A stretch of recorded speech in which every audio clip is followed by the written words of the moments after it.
Hi, everyone. This is our panel on amplifying equity in the cannabis industry.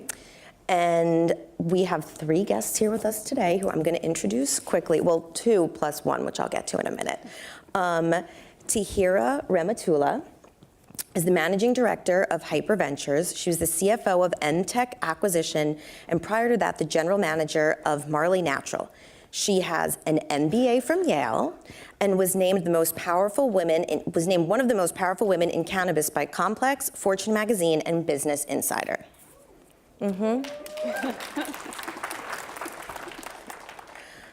Dr. Shonda Macias, did I say that right? You did. Oh, that's so good, thank you. Also an MBA and PhD, a former cell biologist. She's the owner and general manager of the Natural Holistic Healing Center for Medical Marijuana Dispensary, which is the #1 dispensary in Washington, D.C. And she has 4 kids, so she's got a lot happening. Okay, and then sadly, Delegate Cheryl Glenn could not be here from Maryland, who has been leading the way on this. She sent us a letter. I will read you part of that. First, she's very sorry she can't be here. And she says, as legal medical cannabis arrives in Maryland, I'm committed to ensuring that communities of color are represented among the new business owners in the cannabis industry in Maryland. And I'm delighted to know that this conversation is being treated with such seriousness. In August 2016, the Maryland Medical Cannabis Commission issued 15 medical cannabis cultivation licenses. Of the license recipients, not a single one was a person of color, something unfathomable to me in a state with a population that is 1/3 African American. In September 2016, the Legislative Black Caucus of Maryland announced our plan to introduce emergency legislation to address the lack of diversity in the cannabis license distribution when sessions reconvened in January. In April 2017, a bill that promised 7 additional medical marijuana growing licenses, with 2 being the minority-owned firms that were pushed out of the top 15 license winners, died in the final minutes of the General Assembly. What happened in the Maryland State House that day was a well-orchestrated plan to defeat the bill, to let it go down at the last minute. For generations, people of color have been disproportionately impacted by cannabis prohibition in this country.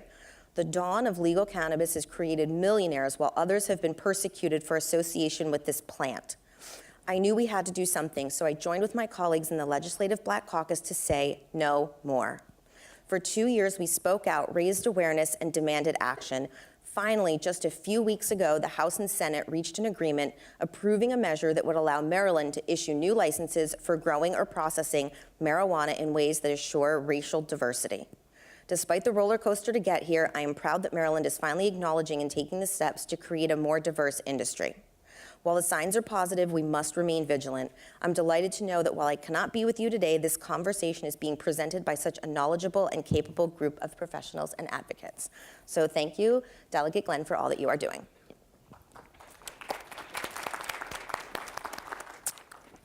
Okay, ladies, my first question is for Tahira. Sure. The cannabis industry is the fastest growing major industry in the United States, with a capital short despite the vast need. According to Forbes, in North America, the industry is expected to grow from $9.2 billion this year to $47.3 billion by 2027. As the managing director of Hyper Ventures, which provides strategic venture capital funding to emerging businesses in the cannabis industry, tell us what qualities you're looking for in a business, and specifically what women and minorities can do to break in. Sure. So with Hyper Ventures specifically, we focus on businesses that are more infrastructure-based, that are kind of building the foundation of the industry that we believe will be important now as it's federally legal, but also as we move into federal legalization, which I know we're all waiting for. So we look at a lot of businesses that are scalable, which, for those of you in the space, it's hard to scale because we're confined by state lines, municipality rules. So we look at businesses that are able to achieve that a little bit more easily and can create more compliant structures for all businesses.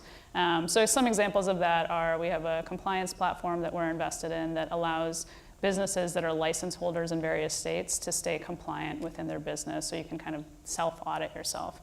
So we're looking at things like that that will help create a foundation now and in the future, and really create more transparency around the industry, because we believe that's very important. Data is very important, and being able to show various levels of government that we can provide this information and provide a safer industry that's coming out of the black market and that can really help people in the future.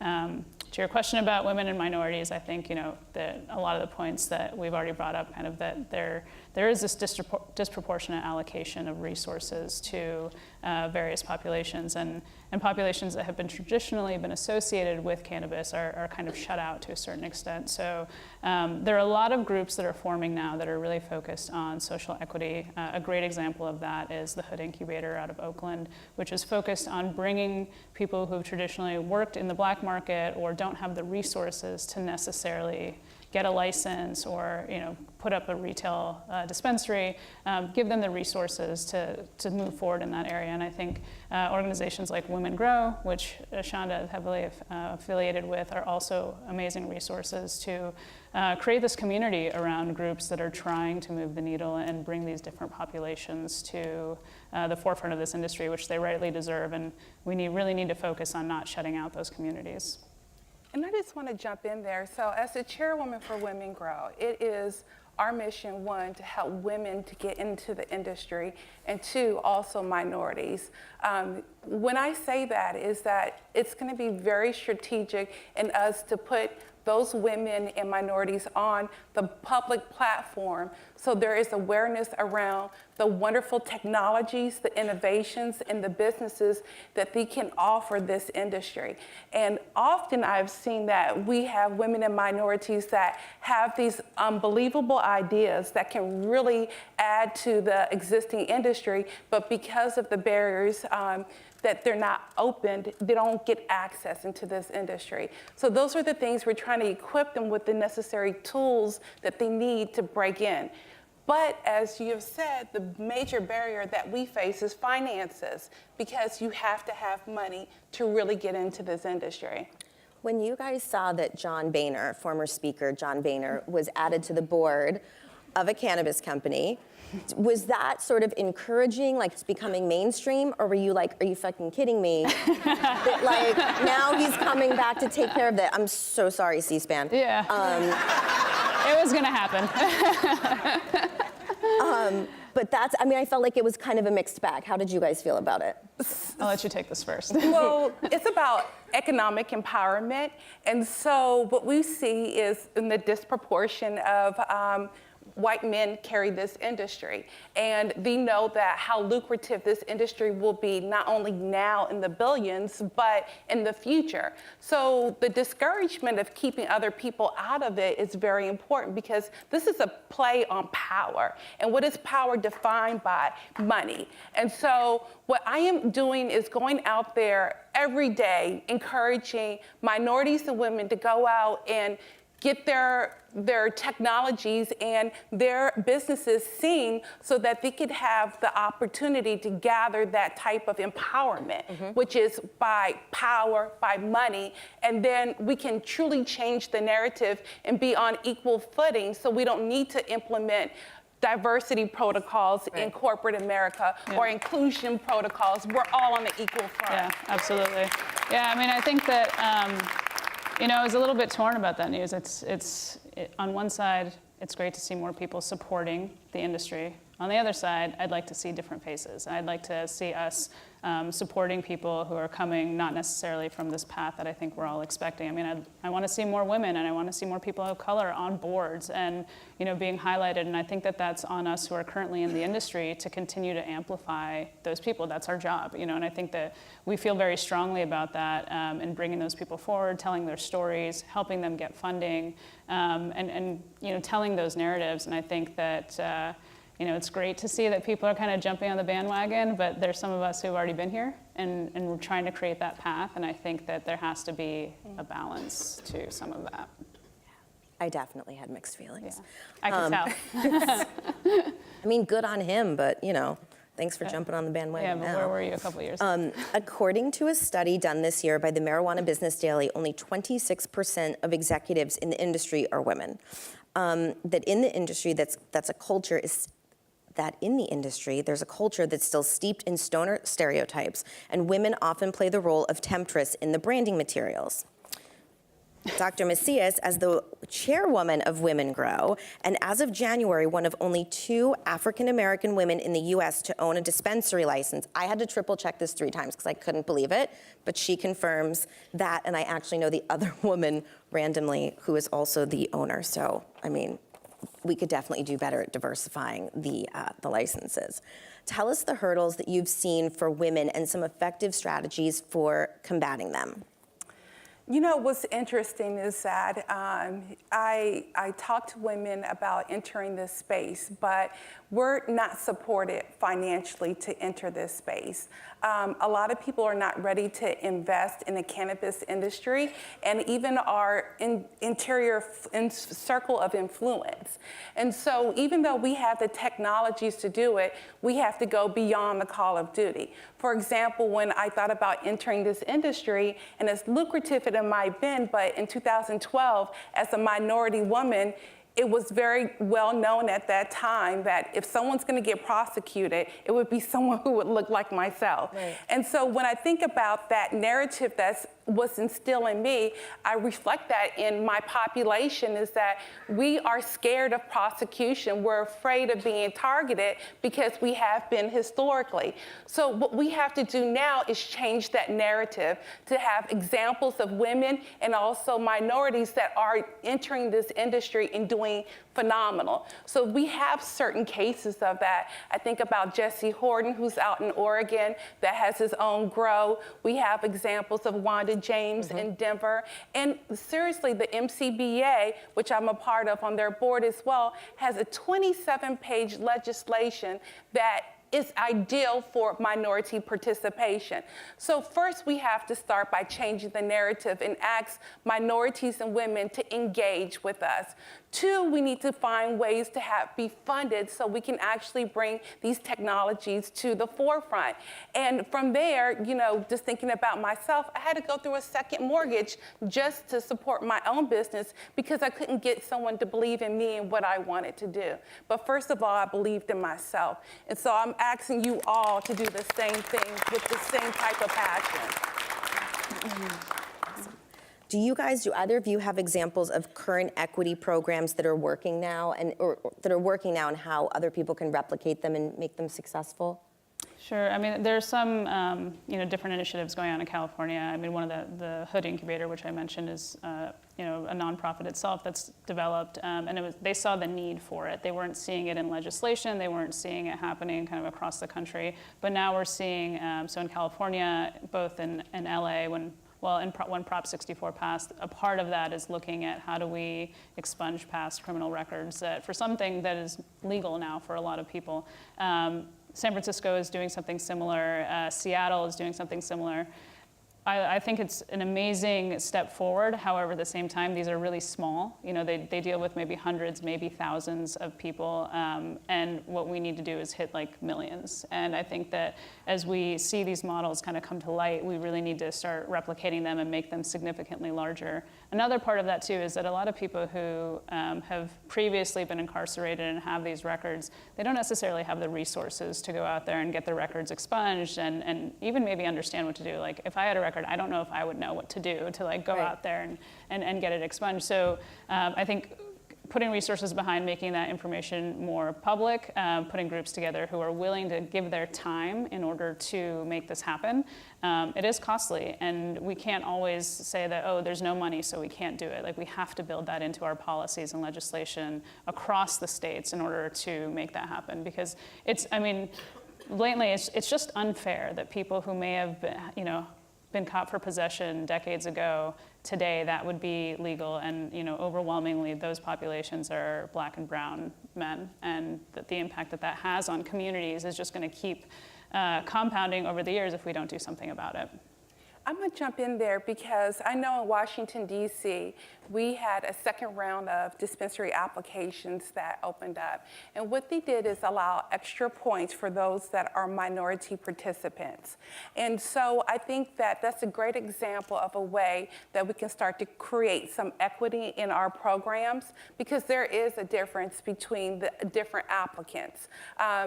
because of our challenges, we do need different handicaps, and a lot of people who are qualified are now being discounted because they have prior criminal records, but they're the ones that actually established the industry, saw the need for it, and now they're being excluded. So I could say Washington, D.C. has been a great example of making sure that minority ownership is important. I've seen different legislation throughout, but I think the change actually occurs with the regulatory boards and the legislation. They have to support us, and we have to be in those rooms to be able to ensure that our voices are being heard and we can change the policies before they're actually put before us. Can you tell everybody sort of a little bit more about Women Grow and sort of some of the successes that you've had sort of leading that group? Yeah, it's been wonderful. You know, I have been the chairman of the board since February, but I was a market leader prior to that in 3 markets, Maryland, DC, and Ohio. And what I've seen in 3 different markets, one is an established one, one's an emerging one, and one hasn't even started.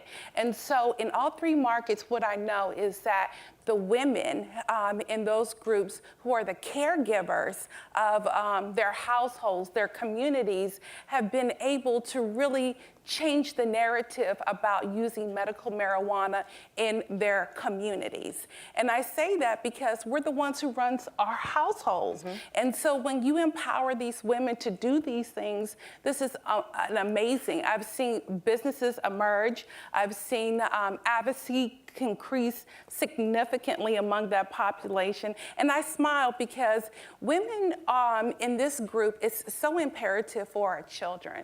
So for the women who have been fighting for autism and the women who have been fighting for their children in epilepsy, cancer, et cetera, I appreciate what you're doing because you're saving lives. And so when I think about what has transpired through working with Women Grow, I know that we have been able to now change the narrative of what's going on in the United States, and I'm grateful for that. Yeah. Awesome. I think just to add on to that, we're talking about children too, but also when we look at our, aging populations, veterans, it's having a huge impact on those communities, and that's something that we can't ignore either. And when we see everything that's happening with the opioid epidemic, this is something that can really have an impact on that. And similar to how we deal with people who are suffering from cancer and epilepsy, that same application comes with these aging communities, and I think that that's a huge area that we need to focus on as well.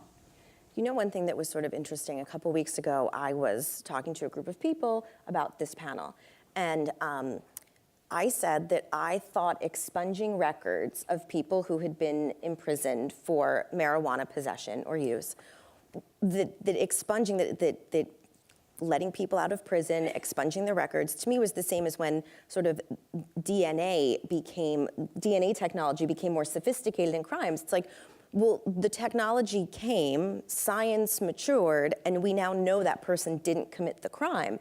And I said that it was the same thing to me. And it was just, I thought it was very interesting how some people were so triggered that they haven't thought about it in that way. And just to piggyback on that, it is also, though, it has left that community devastated. And so the handicap is there amongst those that were targeted.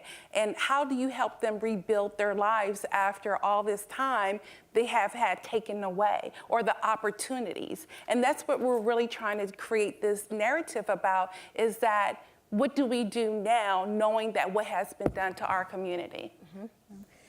So I had some thoughts about current affairs.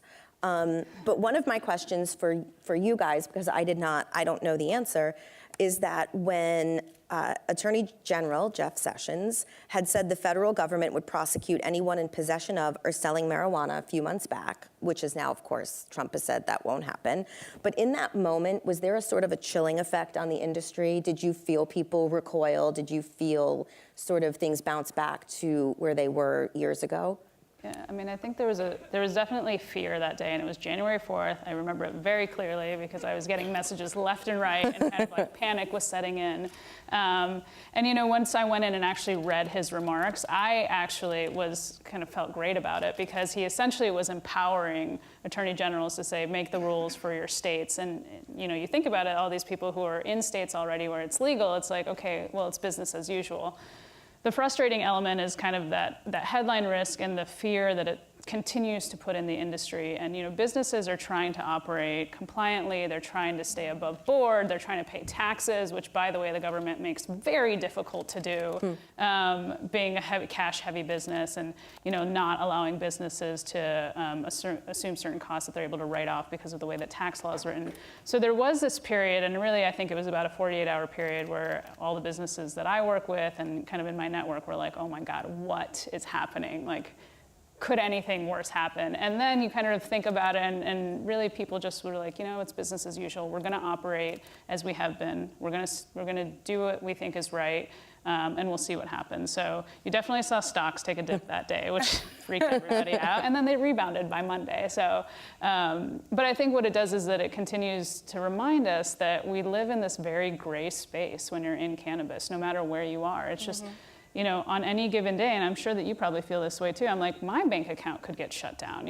I could, we take a lot of burden on ourselves, anybody in the space, because it's like your own credit is constantly being run, and I kind of laugh. I'm like, at any given day, my bank account could be seized, but that's the risk that we kind of run, and we really believe in the industry. So it's like, not to sound too cheesy, but it's like we believe that we're doing the right thing. We believe that there's more to do in this space. And so hopefully that is what's going to keep pushing us forward. I agree. I can't agree more. January 4th, I remember that day the Cole memo was rescinded. And the first thing I said is that out of all the people who have dispensaries cultivating and processing license, they're going to come after me. And I was so scared. I was like, what am I going to do with my 4 children now? And I was like, this is not about them. This is about patients' access to healthcare. And this is my true, authentic self. And, if I'm going to do anything, I'm going to stand up for our rights. And so there was the downside of it. But the other side of it was that what it brought was also a positive. There was all this awareness that was brought to the forefront. Everyone was having conversations about medical marijuana policies, the use of cannabis. It really hit mainstream America, and it brought our issues to light. So even though it was a scary feeling inside, it was also one that I could never pay for that amount of advertising for the marijuana, community. So it did us all well in a sense. Yeah. I never would have thought of it that way, but thanks, Jeff Sessions, for the free publicity. Totally. Yeah. You did something right.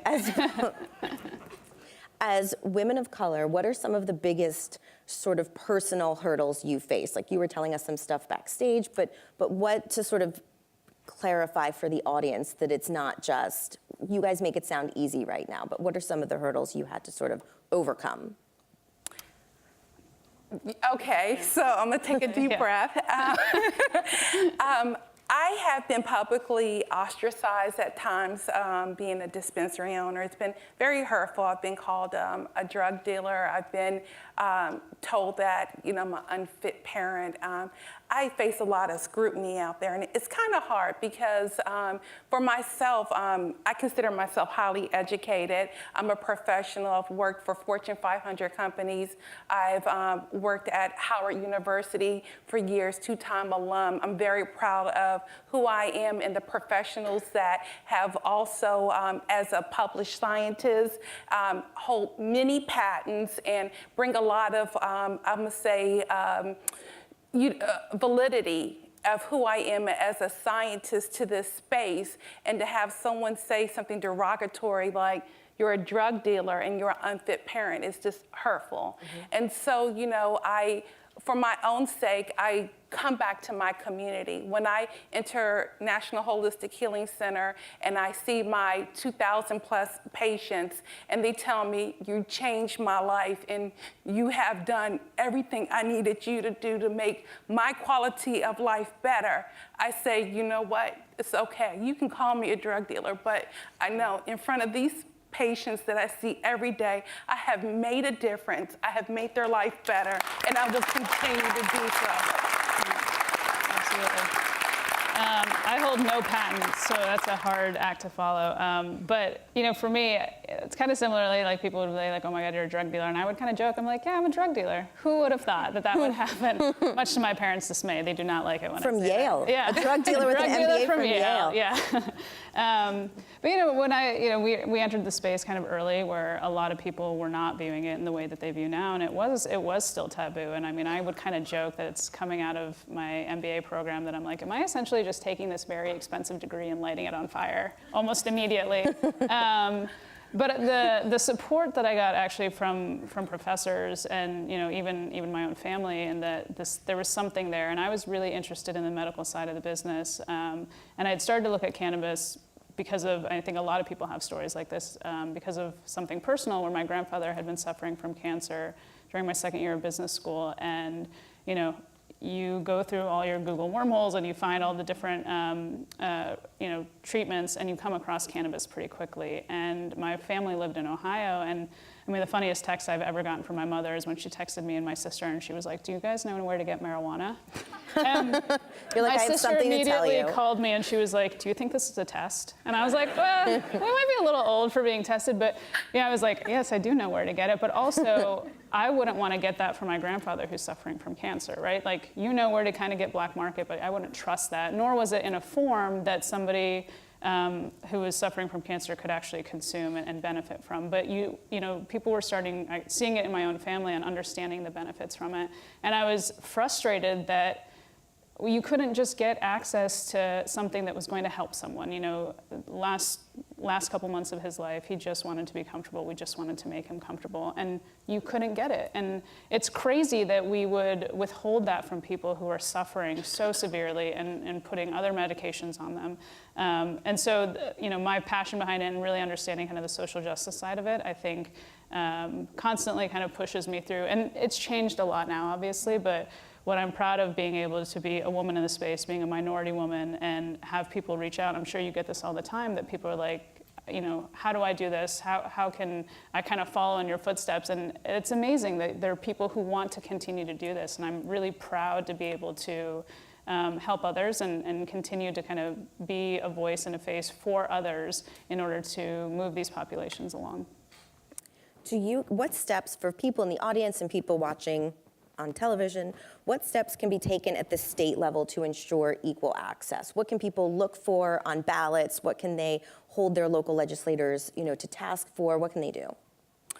So I'm gonna start with getting involved first in your community. There's different advocacy groups. There's Normal, I know they're here today. There are different marijuana policy project. There's just so many ways Women Grow work with Safira and with the liaison group. So there's so many ways that we can ensure that we're in this room, or we can actually, and we start with those those groups that are currently advocating for us now. And they are the ones that can help empower us. And so we need support in their industries and what they're doing to make sure that we're empowered. But also, we need more activism. Mm-hmm. We need to know what we want in terms of legislation. And that's where I default back to the MCBA. On their website, there's wonderful 27 pages of legislation that if you're a minority, we would want implemented. So we have that written out. We want to implement it, but again, it's like having the power, which is money, to have our voices heard in the legislation process. So that is still our challenge, is that we are deficient in those resources to have that voice heard.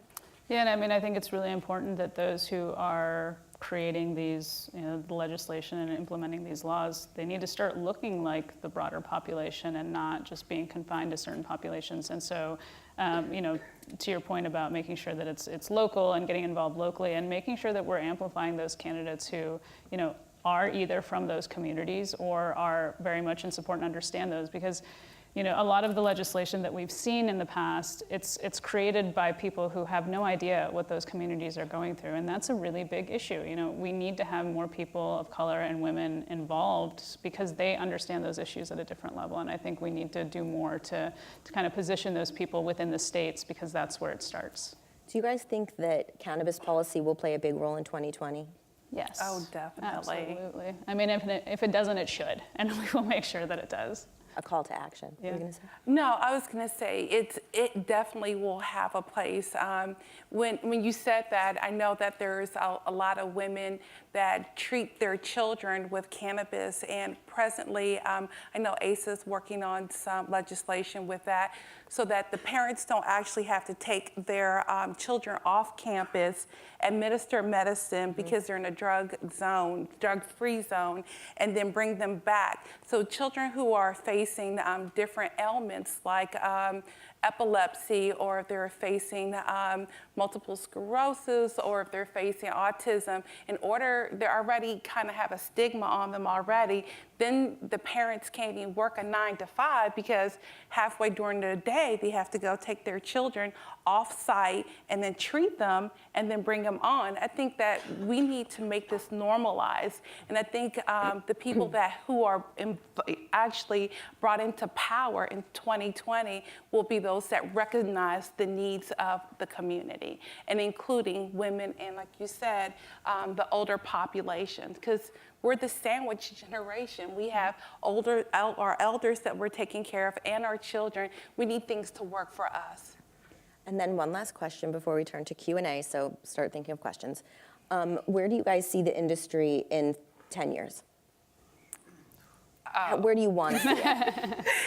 I really feel like the industry in 10 years is going to be completely open. I think that cannabis is going to be normalized to a very high degree. I think that's why I'm pushing so hard for minority and women participation now, because it's those that enter at this realm will have the opportunity to grow, learn from their mistakes, and be the leaders of the future. So I think that, in order for that to happen, the seeds have to be planted. But I believe it's going to be a wide open free market.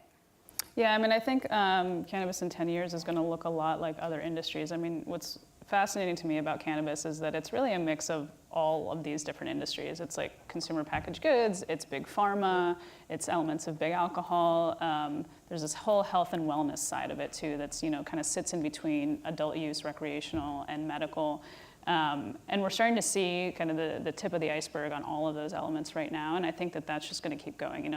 Regardless of the fact of whether or not we have federal legalization, I mean, the tide's already turned, right? You can't put it back in the bottle at this point. This is happening, and I think we're going to see more and more states supporting it and learning from each other and other countries. I mean, we have Canada that's federally legal, it's going adult recreational by the end of this year, and we're going to learn from all of these different groups. And I think that, 10 years from now, for me, it's kind of hard to even imagine what that looks like being in it at this stage, but I know it's going to be so much better and so much more accessible to the communities that need it.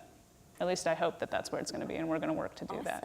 Thank you, guys. Thank you. Questions? You can just raise your hand and I'll call on you. You, sir. Has the cost of participating in this is it going up, or is it going down? So the question is the cost in participating going up? Is it going down? Is it staying the same? For me, I would say I touched the plan, so it's going up. And I say that because it's now getting more competitive. There's more people that are willing to enter this space because the narrative has changed. And so you have to have an application when you apply. You have to show proof of funds, and you have to have somewhere to locate, real estate. So these are 3 moving triggers. An application, if you get it professionally done, can run you between $50,000 and $150,000 $1,000. Your real estate securing that can run you between, I would say, 25 to 50,000, which is typically required in most states at the time of application. So you have to keep paying rent on that location while you're waiting for the decisions to be made.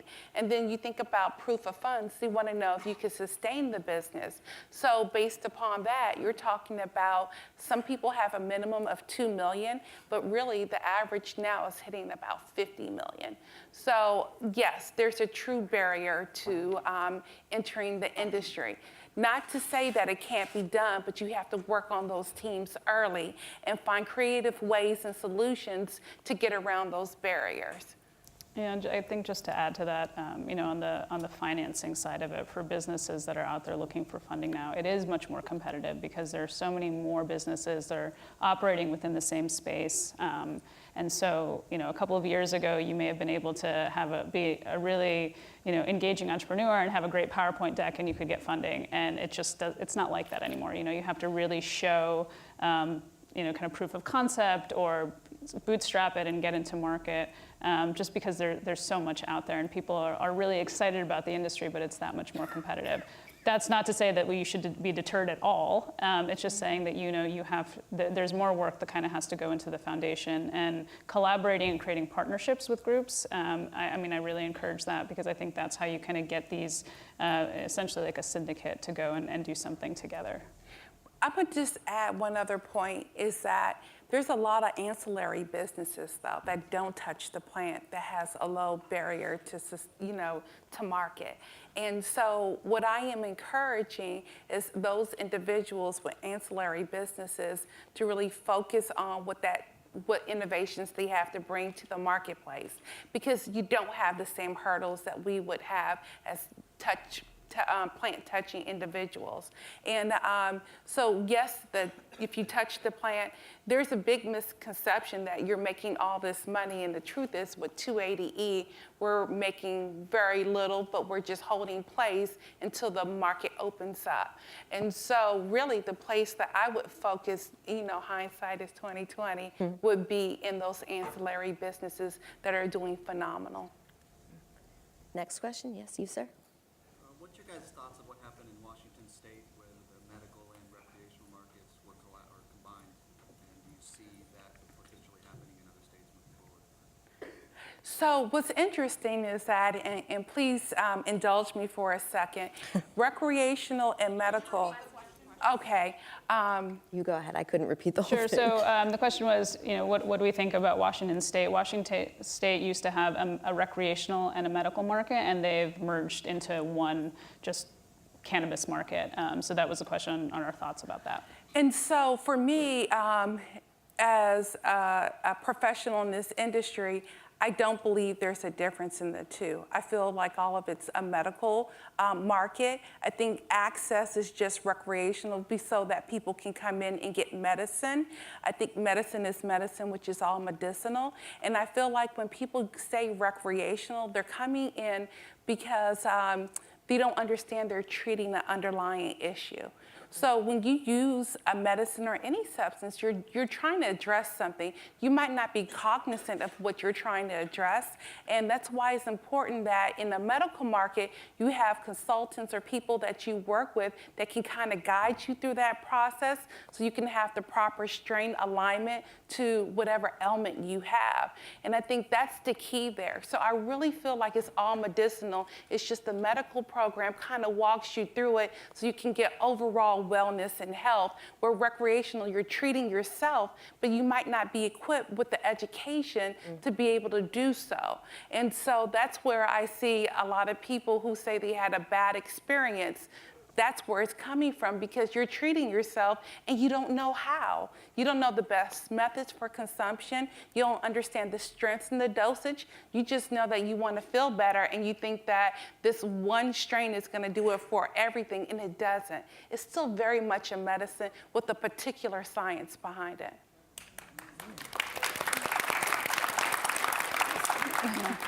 Next question, any late? This question is for Tahira. I'm wondering if there are things that Hyper or other venture funds or accelerators operating in this space are Sure. So a big focus of mine, I think, looking at our hyperventures portfolio, but also looking at all of the different businesses in the space, is that we really try to get, from a hiring perspective, women and minorities into these businesses. And, we have board seats on a lot of them. We work on a lot of different capacities. What the interesting thing is, you're not just an investor, but you tend to be a partner in a lot of regards. And so being able to really influence on that side of the business.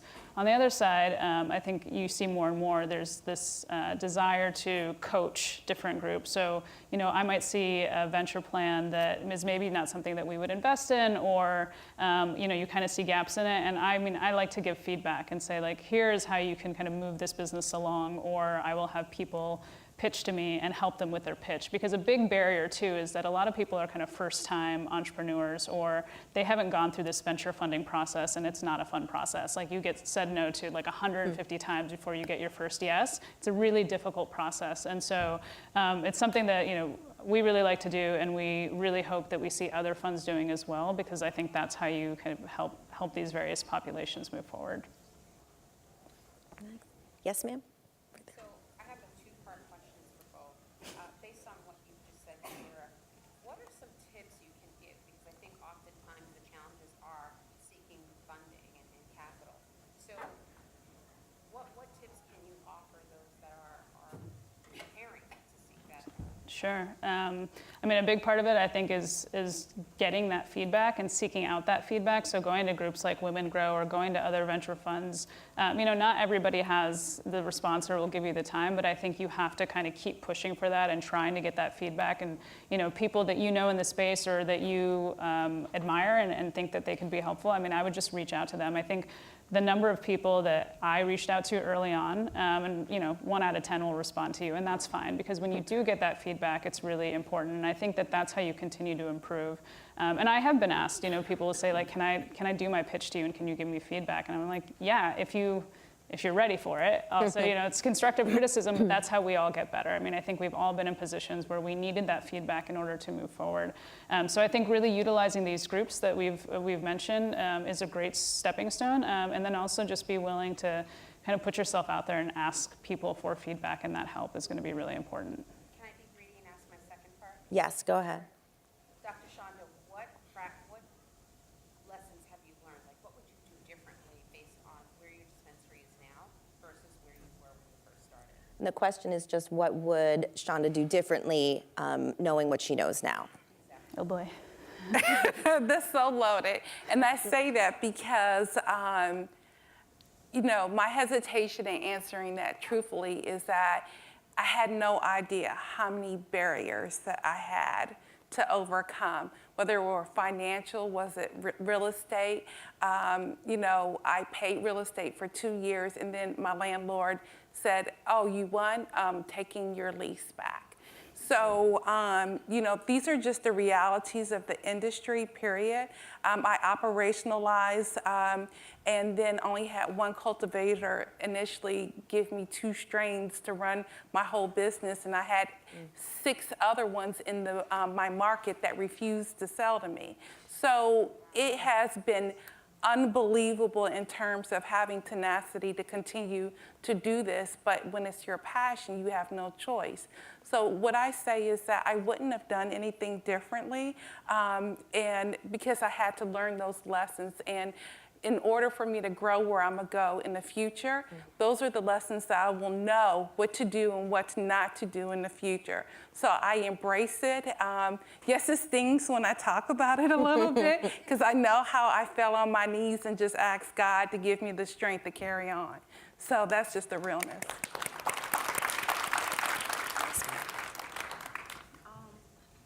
I guess my question is, because words, they have so many different terms and definitions. What is minority? And I only ask that because, as a Black lesbian woman, I also know some German Americans, some Jewish Americans, and some, just white people, Caucasians. And they've fallen on hard times, just like, what I guess other people would see minority as being a race. So I'm going to. I was letting her finish.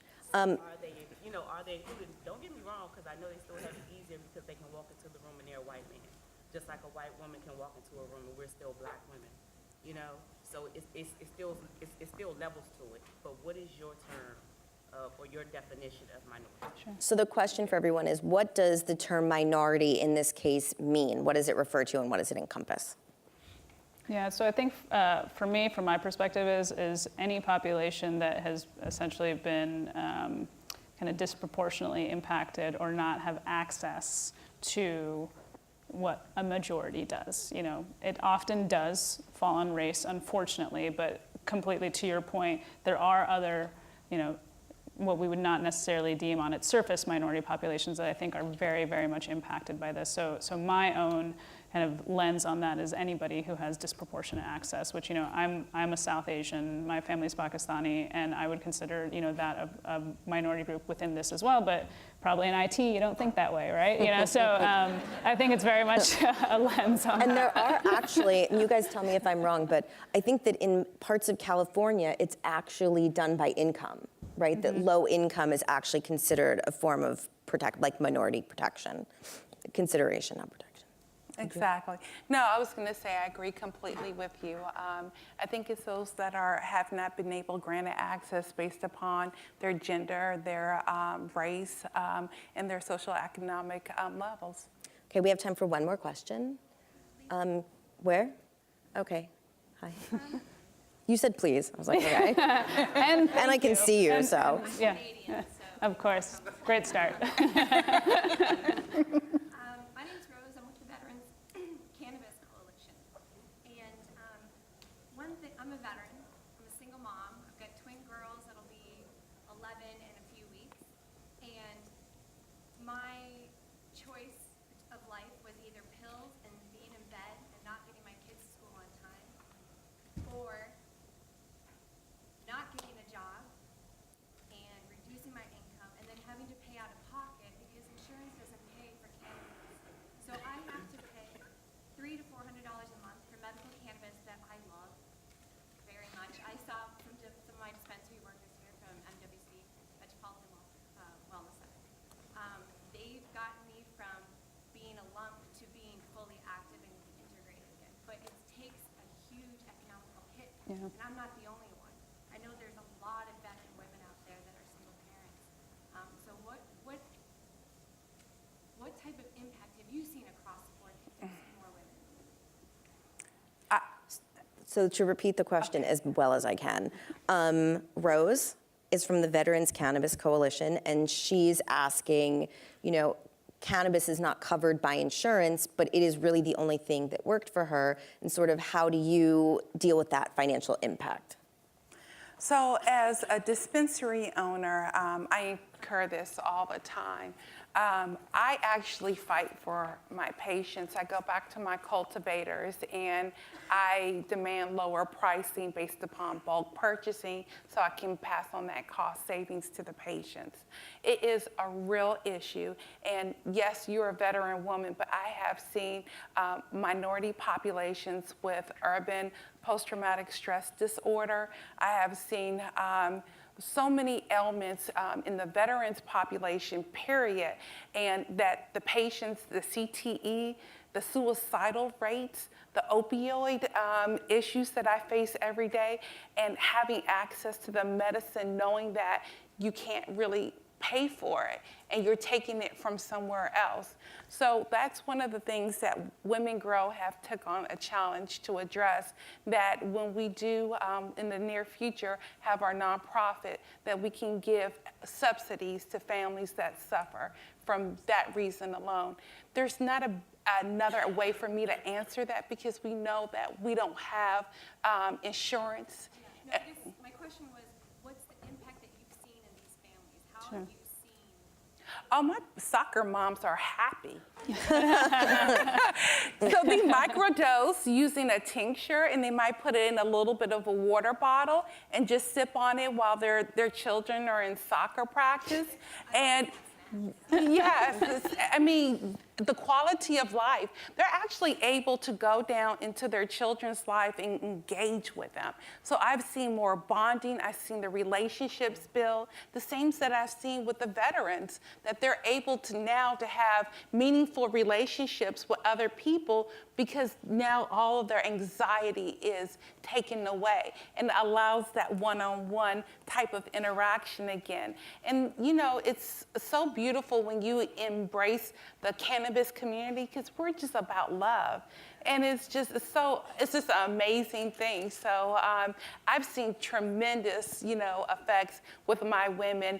I think most women that I see, believe it or not, their major symptom is anxiety. Mm-hmm.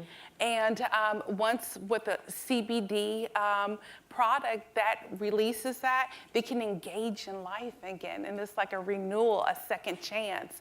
The flip side of that is that I get what we call, I'm gonna make it simple. Our patients are remorseful that they didn't have access to this and they wasted 5 years of their lives, that they feel like if they had this medicine, their course of their future would have been completely different. So I have to deal with, one, administering the medicine, and two, dealing with the repercussions that now they're upset because they didn't have that access before. And so, you know, we try to keep it in perspective for them, but that remorse is really a genuine issue that we have to deal with. And you know, it's just a misfortune that we have to go through. But the success of the medicine has been so incredible that it still overshadows that remorse. Awesome, thank you guys.